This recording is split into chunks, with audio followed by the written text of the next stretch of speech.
وعن ابي موسى اشعري رضي الله تعالى عنه قال قال رسول الله صلى الله عليه وسلم وعن معاذ رضي الله تعالى عنه قال كنت ركب النبي صلى الله عليه وسلم على حمار ليس بيني وبينه إلا مؤخرة الرحل. رجل غلط رحل. فقال يا معاذ هل تدري ما حق الله على عباده وما حق العباد على الله؟ قلت الله ورسوله أعلم. قال فإن حق الله على العباد أن يعبدوه ولا يشركوا به شيئا وحق العباد على الله ألا يعذب من لا يشرك به شيئا. قلت يا رسول الله أفلا أبشر به الناس؟ قال لا تبشرهم فيتكلوا. متفق علیہ. حضرت معاذ فرماتے ہیں کہ میں رسول اللہ صلی اللہ علیہ وسلم کے پیچھے کھوتے پر سوار تھا اور میرے اور حضور کے درمیان کوئی فاصلہ نہیں تھا، صرف حجاوی کی ایک چھوٹی لکڑی. تو حضور نے مجھے فرمایا کہ معاذ آپ کو معلوم ہے کہ خدا کا حق بندے پر کیا اور بندے کا حق خدا پر کیا. میں نے کہا مجھے علم نہیں ہے، اللہ رسول جانتا ہے. تو حضور نے فرمایا خدا کا حق بندے پر ایک ہے کہ وہ اس کے ساتھ شریک نہ کرے، اشاعت التوحید میں شامل ہو. اور پھر بندے کا حق خدا پر یہ ہے کہ اس کو عذاب نہیں دے گا. اس کو تو آپ لا الہ الا اللہ پڑھ کر شرک سے بیزاری کا اعلان کرتے ہیں، آپ نے خدا کا حق ادا کیا. اب خدا آپ کا حق ادا یہ کرے گا کہ آپ کو کیا عذاب نہیں کرے گا. یہ تو مضمون حدیث کا.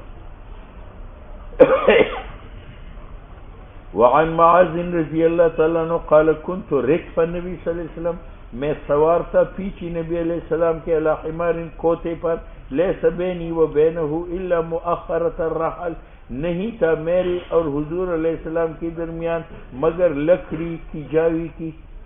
یہ اعتماد کے لیے کہ میں نے جو کچھ حضور سے سنا بالکل صحیح سنا ہے، کیونکہ بہت قریب سے میں نے سنا. فقال یا معاذ، حضور نے فرمایا اے معاذ هل تدری، آپ کو معلوم ہے ما حق اللہ علی عبادہ، خدا کا حق بندوں پر کیا ہے، وما حق العباد علی اللہ، اور بندوں کا حق خدا پر کیا ہے. قلت، میں نے کہا اللہ و رسول عالم، اس بات کا علم اللہ اور اس کے رسول کو ہے. قال، حضور نے فرمایا فإن حق اللہ علی العباد، خدا کا حق بندوں پر یہ ہے ان یعبدوا ولا یشرکوا به شیئا، کہ وہ خدا کی عبادت کرے اور خدا کے ساتھ عبادت میں کسی کو شریک نہ کرے. جس نے شرک چھوڑا اس نے خدا کا حق ادا کیا. وحق العباد علی اللہ، اور خدا کا حق اور بندوں کا حق خدا پر یہ ہے اللہ يعذب من لا یشرک به شیئا، کہ وہ عذاب نہ دے اس آدمی کو جو اللہ کے ساتھ شریک نہ ٹھہرا دے. ٹھیک ہے، اس پر ایک اعتراض ہے. یہاں سے معلوم ہوا کہ جو آدمی شرک نہیں کرتا اگرچہ ساری گناہ کرتا ہے تو خدا پر حق ہے کہ اس کو عذاب نہ دے.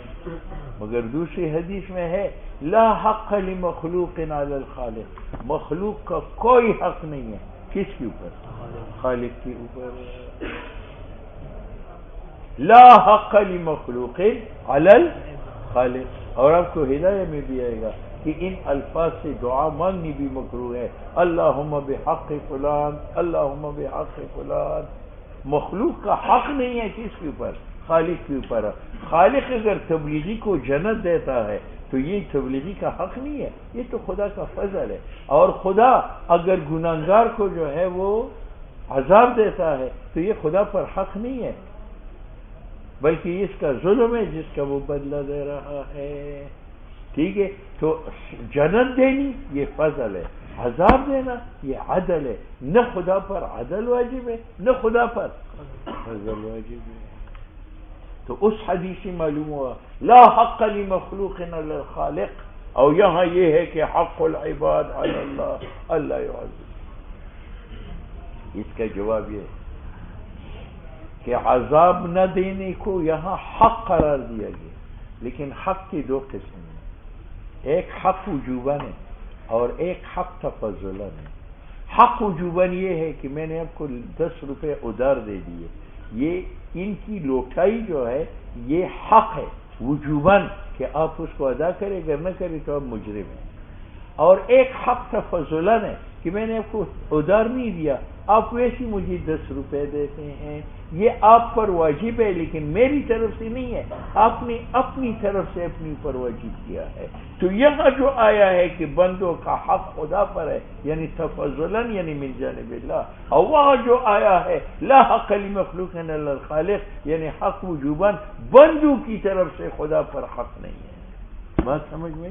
یعنی وہ حق بندہ واجب نہیں کرتا، وہ حق اگر اللہ پر واجب ہے تو کس نے واجب کیا ہے؟ خدا نے واجب کیا ہے تفضلاً، لہذا دونوں حدیثین میں تعارض نہیں۔ اللہ یعذب، یہ تو حق العباد پر اعتراض۔ دوسرے اعتراض قرینی کیا ہے، لا یعذب من لا یشرک به شیئا، کہ اللہ عذاب نہیں دے گا اس آدمی کو لا یشرک به شیئا، جو خدا کے ساتھ ذرا برابر شرک نہ کرے۔ اس سے معلوم ہوتا ہے کہ جو آدمی شرک نہ کرے اس کے بعد دنیا بھر کی گناہ کرے اس کے لیے کوئی سزا نہیں ہے، حالانکہ قرآن میں ہے من یعمل مثقال ذرۃ شرا یرہ۔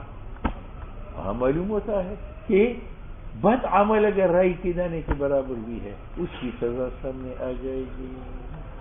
ما لهذا الكتاب لا يغادر صغيرة ولا كبيرة الا احصاها، معلوم ہوا کہ عدم شرک کے باوجود گناہوں کا حساب ہے، ٹھیک ہے۔ اور یہاں سے معلوم ہوتا ہے کہ عذاب اس کا جواب یہ ہے کہ اللہ یعذب من لا یشرک باللہ شیئا بشرط العفو، بشرط کہ جو آدمی شرک نہ کرتا ہو باقی گناہ کرتا ہو تو اللہ اس کو عذاب نہیں دے گا، اس شرط پر کہ گناہ اللہ معاف کر۔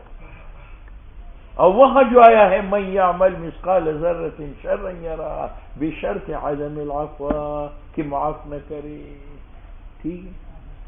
دوسرا جواب، یہاں جو آیا ہے جو شرک نہ کرے اللہ یعذب، تو عذاب سے مراد عذاب مطلق نہیں، عذاب مخلد ہے، یعنی جو شرک نہیں کرے گا اللہ یعذب عذابا مخلدا، ہمیشہ کے لیے اللہ اس کو جہنم میں نہیں بھیجے گا۔ اور وہاں جو آیا ہے من یعمل مثقال ذرۃ شرا یرہ، وقتی طور پر جائے گا پھر نکالا جائے گا۔ بات سمجھ میں آئی؟ تو یہاں نفی ہے عذاب مؤبد کی، اور وہاں اس بات ہے عذاب موقت کی، عذاب موقت ہو سکتا ہے اگر معاف نہ کرے۔ مومن کے لیے مؤبد عذاب نہیں ہے، مومن کتنا ہی گناہگار کیوں نہ ہو، اگر اللہ معاف نہ کرے جہنم میں جائے ایک نہ ایک وقت جہنم سے ہی نکلے گا۔ دو بات۔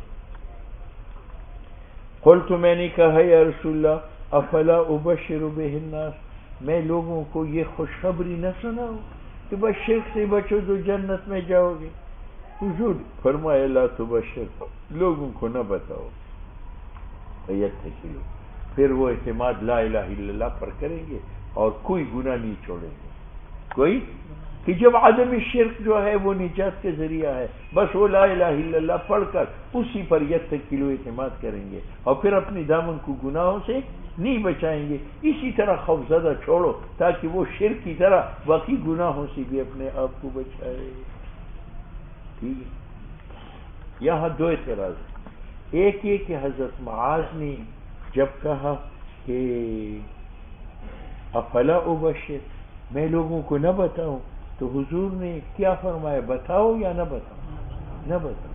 اور آئندہ صفحے میں ابو ہریرہ رضی اللہ تعالیٰ عنہ کی روایت ہے کہ حضور ایک دن مجلس سے نکلے اور آنے میں دیر لگائی، تو ہمیں فکر دامنگیر ہو گئی کہ کہیں حضور صلی اللہ علیہ وسلم کو مشرکین و یہود نے قتل تو نہیں کیا، تو ہم سب اٹھے اور ڈھونڈنے لگے۔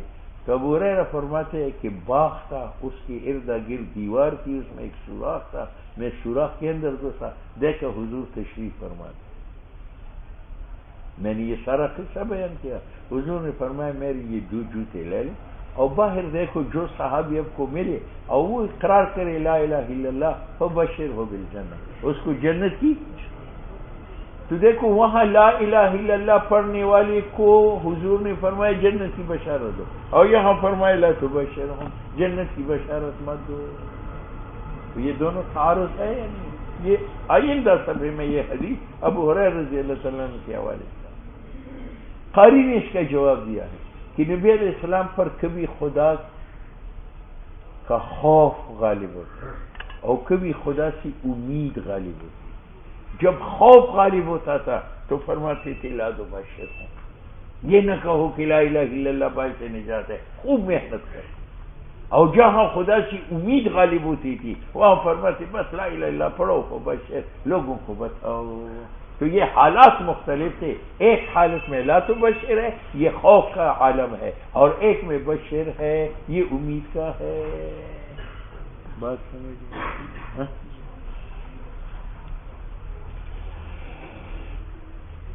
یہ ایک. دوسرا اعتراض یہ ہے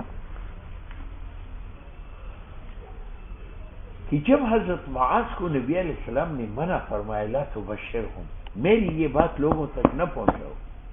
حضرت معاذ نے مسجد کیونکہ یہ بات پہنچائی، اگر نہ پہنچا تھا آج مشکات میں یہ حدیث نہ ہو.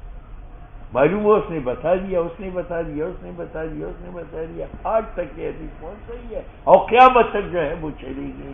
تو حضور نے جس بات کرنے سے منع کیا تھا وہ حضرت معاذ نے کیوں بتایا؟ بات سمجھ میں؟ اس کا جواب آپ کو آئندہ روایت میں آئے گا کہ حضرت معاذ فرماتے ہیں کہ چونکہ حضور نے مجھے اس بات بتانے سے منع کیا تھا تو میں نے اس کو نہیں بتایا، لیکن جب میں اپنی زندگی سے مایوس ہو کر نزع کی حالت میں پہنچا تو مجھے ڈر لگا کہ کہیں یہ حدیث میرے ساتھ دفن نہ ہو جائے، تو پیغمبر کی حدیث کو بچانے کے لیے نزع کی حالت میں نے بتایا تعصما، تاکہ کتمان حدیث کا گناہ کا مرتکب نہ بنوں. بات سمجھ میں آئی؟ یہ 4 اعتراضات ہیں اس روایت.